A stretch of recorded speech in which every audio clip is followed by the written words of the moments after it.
Hello everyone, and you are going to be seeing John Fish's in-depth guide on character creation in Deepwoken.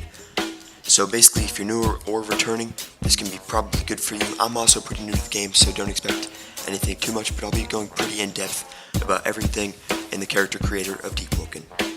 So here is what you're going to see when you first start creating a character. So on the side, you're going to see what race you are. On the right side, it's going to say your race. My race right now is Ganymede, as you can see right there.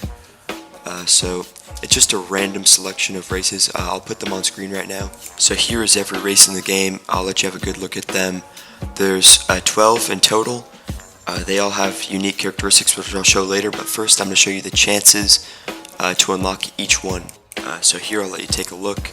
So these are the chances for each race. You can see which one you got, see how rare it is. Feel free to skip through this part. I'm just going to be showing every single race's traits. These are called racial traits. And you can just skip through to see which one's yours and see what your race has.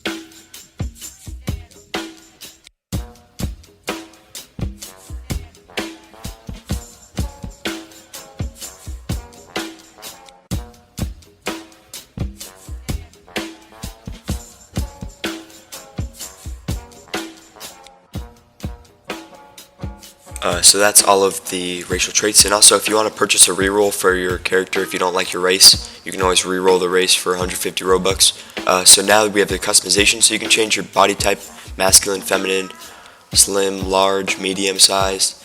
You'll see all the changes there.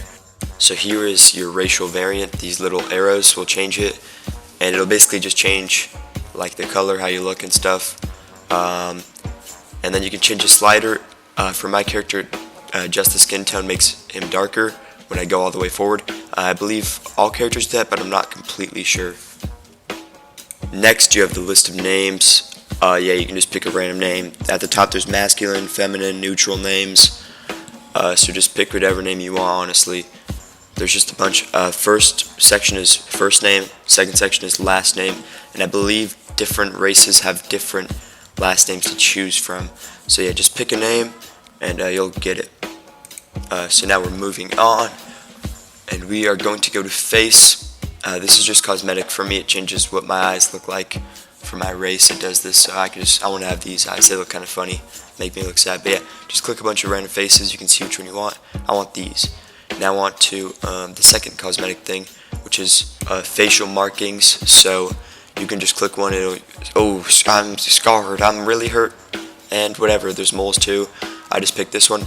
So now you have racial ornaments. I don't think every single race has this, but I believe some of them do. So for me, it changes my hat. And I want this one because it looks like a shell you'll find at the beach. So now onto your starting weapon. This is actually important for your game. So you choose one of three. I have a lot more, but there's going to be three for you. And you're just going to have to decide which one you want. Stiletto is going to be light weapons, sword is going to be medium, and the battle axe is going to be heavy. So that's going to determine your playing style. And you will not be able to change this later. You're going to be using light weapons, medium weapons, or heavy weapons for basically the whole game. There are a few exceptions, but there's not many. So right now I'm going to be showing how many weapon of each weapon type there is, so you can just look through, see if any of this stuff is interesting to you. Pick that class, and I'll also be showing the swing speed of each class. You can decide maybe I want this one or this one. So here I'm going to be showing off the swing speed of all starting weapons to get a taste of what each class is going to be like. So here's light, there's the crit at the end, and we'll just keep going through there. Here is medium weapons, and here are heavy weapons.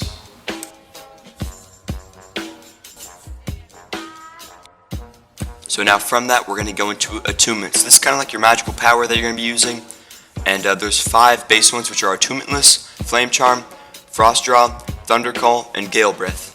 Each of these has their own subset of abilities and special effects, and I'm going to show you a level 1 spell from each one of these.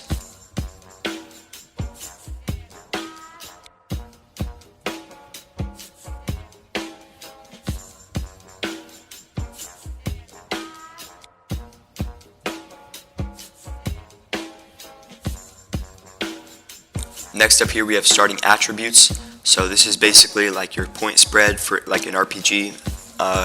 So you can hover over each one and it'll tell you what each one does for your character. And then also your race, as shown previously before in racial modifiers and whatever. They give you a preset like boost to some of these. So yeah, you'll see what each one of these does, but it's not permanent because you can always train them in the game. And this will also determine your starting equipment. So there will be an item that will let you train stats, and whichever one of these stats you have is the highest, that's the thing you'll be able to train first, although it doesn't really matter because you can buy some of the training equipment very cheap in the game. Next up we have your Boons and Flaws. So you can just pick whichever boon or flaw you want, but for every boon you must have one flaw. So just pick whatever spread you want. This is what I have right now, but yeah, go crazy. So now we're moving on to starting origin.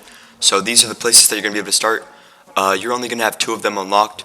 I suggest picking Isle of Vigils. There's a lot more things and it's a lot easier to understand. It's smaller, easier to get places. So now we're going to be moving on to Echoes. So basically you get these after you die. You're just awarded them. If you're a new player, we're probably not going to, you should probably skip this part, but just know if you die, you'll get some of these for like everything you've accomplished throughout your playthrough there. If you've played the game before, basically you can unlock these special things with Echoes. They are permanent for every single character that you have, so very useful. And then you can also turn on like modifiers for them, so like it'll make it so you can't swim, but you'll get more Echoes at the end. It'll add to the multiplier. So that's basically how it works. So this is the end of the tutorial. I hope you enjoyed. You can press the Finalize character button and you will load into Isle of Vigils if that is what you picked. So now you're in the game. I hope you guys enjoyed.